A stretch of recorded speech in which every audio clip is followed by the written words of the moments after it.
Yuk belajar statistika agar hidup lebih bermakna. Assalamualaikum warahmatullahi wabarakatuh. Bismillahirrahmanirrahim. Kita akan mencoba membahas soal-soal mengenai pengujian model berpangkat penuh. Ini merupakan lanjutan pada responsi sebelumnya, di mana kita telah membahas bagaimana menyusun tabel ANOVA dalam perspektif model linier.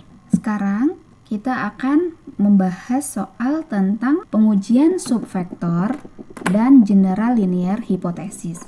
Misalkan diketahui data hasil penelitian sebagai berikut. Jika kita ingin menguji H0 beta 1 sama dengan 0, tentukan model penuh, model tereduksi, kemudian ujilah hipotesis ini pada taraf nyata 5%. Kita tahu kalau model penuh itu berarti yang hipotesisnya adalah vektor beta ya, gitu. Dari data tersebut, kita tahu bahwa itu merupakan regresi linier sederhana. Berarti hanya melibatkan satu peubah bebas ya. Karena regresi linier sederhana berarti model linier yang dapat dibangun dari data tersebut adalah ini.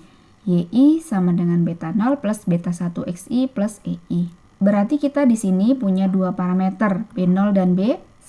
Untuk menentukan model penuh, berarti ini model di mana hipotesis yang akan diuji itu melibatkan semua parameter gitu ya.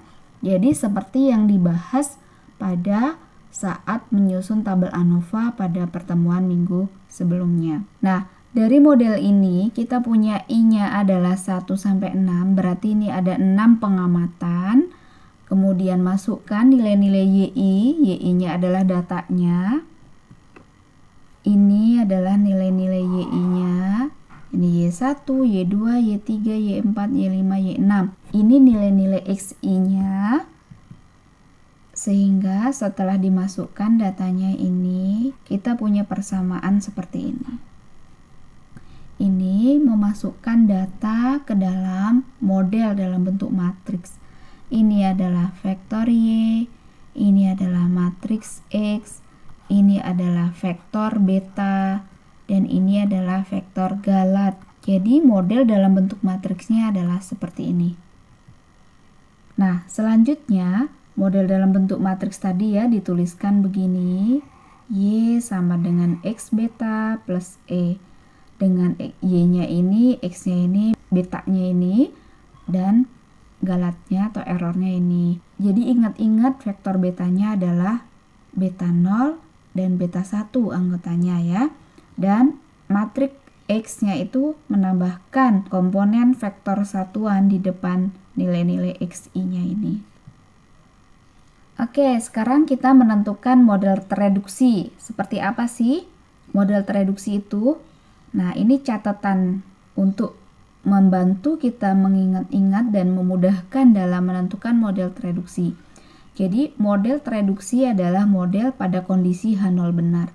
Jadi tadi H0-nya itu kan adalah beta 1 sama dengan 0. Berarti kondisi ini benar. Masukkan dia ke model sini. Kemudian model tereduksi adalah model yang tidak memuat parameter yang diuji. Ini merupakan konsekuensinya ya, karena model tereduksi itu model pada kondisi H0 benar, berarti konsekuensinya dia tidak memuat parameter yang diuji. Misalkan saja ini ya, ini kan beta satunya 0, berarti masukin ke sini nih, 0 X1. Jadi di sini nilainya jadi 0, sehingga modelnya itu menjadi YI sama dengan beta 0 plus EI. Gitu kan kalau ditulis ya, kalau ditulis dalam model pengamatan gitu. Nah, hipotesis yang diujikan ini ya tadi ya. Berarti model tereduksi tidak memuat beta 1 ya. Lalu bagaimana dalam bentuk matriksnya? Nah, caranya adalah yang pertama, partisi X menjadi dua vektor kolom ya. Ini vektor kolomnya X1 kita kasih nama, ini X2. Kemudian vektor beta ini B-nya tebal ya, sehingga ini vektor ini ya. Vektor beta ini kita partisi beta 0, beta 1, ini jadi gamma 1, ini ya juga tebel ya, ini vektor ya maksudnya. Vektor-vektor. Kemudian model tereduksinya adalah ini. ini vektor Y sama dengan X1, yaitu ini. Kan tadi tidak mengandung beta 1, berarti tidak mengandung gamma ya. Jadi harus yang ini yang kita ambil sama yang ini. Nah, gitu. Jadi X1 gamma 1 gitu ya. Terus ini plus epsilon bintang gitu ya. Dimana Y-nya masih sama, Y-nya gamma 1 isinya hanya beta 0. Dan matriks X ini merupakan vektor satuan berukuran 6 kali 1. Kemudian errornya ya seperti ini ya. Oke, jadi itu tadi model tereduksinya. Nah, sekarang bagaimana menguji hipotesis H0 beta 1 sama dengan 0? Nah, tentu kita harus berpatokan bahwa saat mau menguji menggunakan F pasti mencari jumlah kuadrat. Sehingga langkah pertamanya kita mencari jumlah kuadrat. Nah, jumlah kuadrat yang mana dulu gitu yang harus kita cari? Pertama, cari jumlah kuadrat model penuh atau sum square regression. Ini berarti melibatkan Y dan matriks X yang masih penuh. Nah, untuk bisa mendapatkan komponen-komponen ini ya, sehingga diperoleh ini, pertama cari dulu X aksen X ya. Ini semoga tidak ada kekeliruan menghitung. Silahkan Mas Mbak untuk mencoba menghitung sendiri juga, untuk cross check apakah ada salah perhitungan atau tidak. Nah, yang pasti runtutan jalannya seperti ini. Kemudian dicari dulu matriks inverse-nya, ini hasilnya, dan dicari X aksen Y-nya, hasilnya ini. Nah, sehingga setelah dilakukan perhitungan-perhitungan, bagian yang ini hasilnya ini. Sehingga tinggal dikalikan dengan Y aksen, hasilnya ini. Kemudian menentukan jumlah kuadrat model tereduksi atau R gamma 1. Kalau yang tadi, yang ini juga sama saja merupakan R beta gitu ya.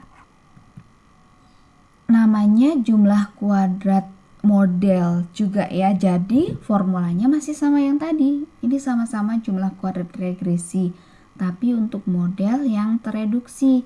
Caranya karena tadi model ini adalah model tereduksinya tadi adalah Y sama dengan X1 gamma 1 plus epsilon bintang ya. Jadi X yang digunakan adalah X1 ke sini. Kemudian perhatikan bahwa tadi X1 itu merupakan vektor satuan berukuran 6 ya. 6 kali 1. Sehingga untuk mendapatkan ini X1 aksen X1 itu adalah vektor satuan berukuran 6 transpos ini. Gini ya notasi vektor satuannya. Nah, tentu ini hasilnya adalah 6, ya enggak? Kalau enggak percaya, kita coba jembrengin aja. 1, 2, 3, 4, 5, 6. Ini vektor satuan berukuran 6 kali 1 ya. 1, 2, 3, 4, 5, 6 gitu ya. Nah, ini dikalikan dijumlahkan, maka hasilnya adalah 6 ya. Kemudian X aksen X-nya ini, terus X1 aksen X yang ini, X1 aksen X-nya ini, terus X1 aksen X1 inverse-nya adalah 1/6 ya kan. Kemudian X1 aksen Y yang ini itu bagaimana? Ya tinggal dikalikan 1, 2, 3, 4, 5, 6 dikali dengan Y-nya. Y-nya tadi adalah 1,9, 2,7, 4,2, 4,8, kemudian 5,1. Nah, ini kan sama aja dengan sigma Y. Iya, I-nya 1 sampai 6. Nah, ini silahkan dihitung hasilnya berapa. Kemudian dituliskan di sini ya, ini masih dalam bentuk penjumlahan. Karena yang ini juga merupakan sigma YI ya. Jadi ini sigma YI Yang ini sigma YI, sedangkan yang ini adalah 1/6, jadi ini per 6 ya. Nah, sehingga atau ini adalah 1/n gitu ya, sehingga R gamma 1 itu juga sama dengan sigma YI kuadrat per N. Masukkan angkanya yang mau dijumlahkan tadi ya. Kalau teman-teman sudah menghitung nilainya berapa di sini, silakan dimasukkan saja. Kemudian dibagi 6. Nah, hasilnya adalah ini. Kemudian kita menentukan jumlah kuadrat regresi gamma 2 setelah gamma 1. Gitu. Kan tadi sudah dihitung R gamma 1-nya ini. Jadi ini rumusnya adalah SS reg dikurang dengan R gamma 1, atau biasanya di buku ditulisnya RB gitu ya, min R gamma 1 ya. Nah, ini sama saja ini. Gini. Nah, ini udah ada nilainya, terus ini hasilnya sekitar 6,93. Kemudian menyusun tabel ANOVA. Sebelum disusun tabel ANOVA, kita hitung dulu DB-nya. Nah, lihat panduannya adalah dari buku Meyers ini, bahwa derajat bebas untuk model penuh adalah P ya. P-nya adalah 2 ya.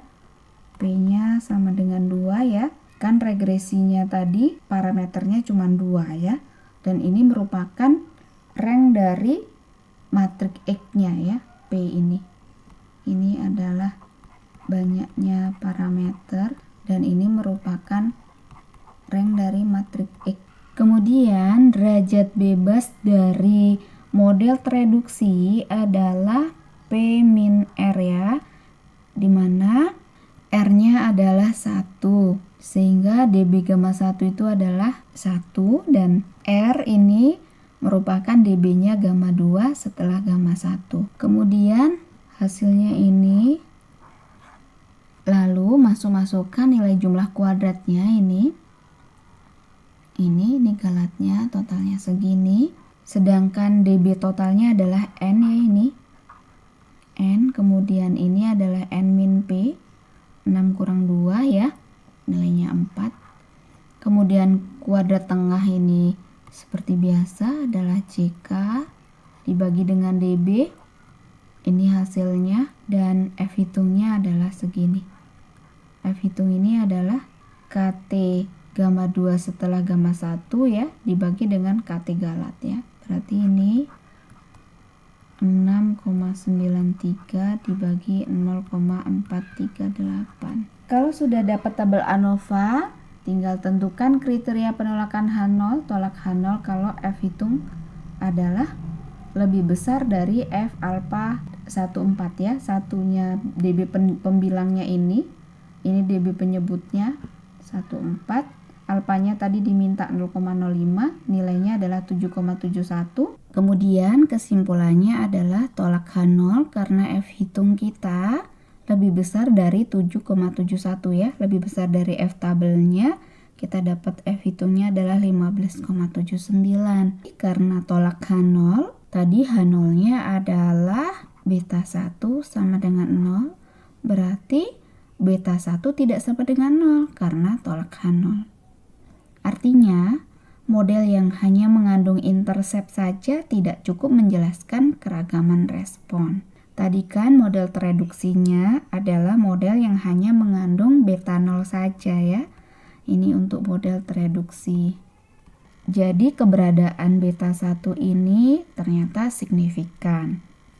Demikianlah pembahasan soal mengenai uji hipotesis subvektor pada model berpangkat penuh. Selanjutnya, silahkan dipahami terlebih dahulu. Kalau sudah selesai, silahkan istirahat, lalu lanjutkan pada video pembahasan soal nomor 2.